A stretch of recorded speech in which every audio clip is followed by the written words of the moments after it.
Bienvenue au Rendez-vous économique, l'émission qui donne la parole aux entrepreneurs et aux porteurs de projets. Nous sommes aujourd'hui chez Mismo à La Chapelle-sur-Erdre et l'émission se déroule sur le thème de la cybersécurité. Quels sont les moyens de protection? Et pour en parler aujourd'hui, j'invite Denis Pénaud de la fraudologie. Bonjour Denis. Bonjour Philippe.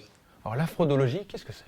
Alors qu'est-ce que c'est la fraudologie? Qu'est-ce que c'est que la fraudologie? Alors en matière de lutte contre la fraude, il s'agit de mettre l'utilisateur qui va se faire frauder dans un cycle complet, c'est-à-dire dans l'anticipation, on va le sensibiliser à l'utilisation de ces outils, notamment en faisant intervenir le DSI avec l'appui de Mismo, pourquoi pas, pour trouver les bons outils. Mais il faut aussi penser à ce qu'est l'utilisateur. C'est un être humain avec des défauts de raisonnement, et ces défauts de raisonnement vont être utilisés par les fraudeurs dans le cadre de l'utilisation de ces outils informatiques, mais aussi quand il va être face aux fraudeurs dans le cadre d'une fraude, notamment la fraude au président, qui existe depuis une dizaine d'années, mais qui est encore trop méconnue par le grand public et qui fait encore des ravages en France. Alors explique-nous la fraude au président, comment ça se passe? Alors la fraude au président, c'est toujours le même schéma. C'est-à-dire vous avez une comptable ou un directeur financier qui se fait appeler par un avocat, un expert comptable, un appui du dirigeant,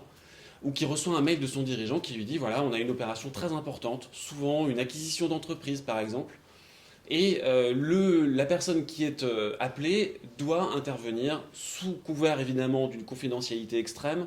Si elle ou lui rencontre son dirigeant, il ne faut surtout pas qu'il lui en parle. Donc tout ça se passe informatiquement ou au téléphone, et ça va mener la personne à faire des virements, souvent vers l'étranger. Et quand on se rend compte de la supercherie, c'est-à-dire quand on rompt la confidentialité, c'est là où on se rend compte que ça peut faire des dégâts terribles, autant financiers qu'humains. Parfait. Pour échapper à tout type de fraude, Denis Pénaud. Merci Denis. Merci beaucoup.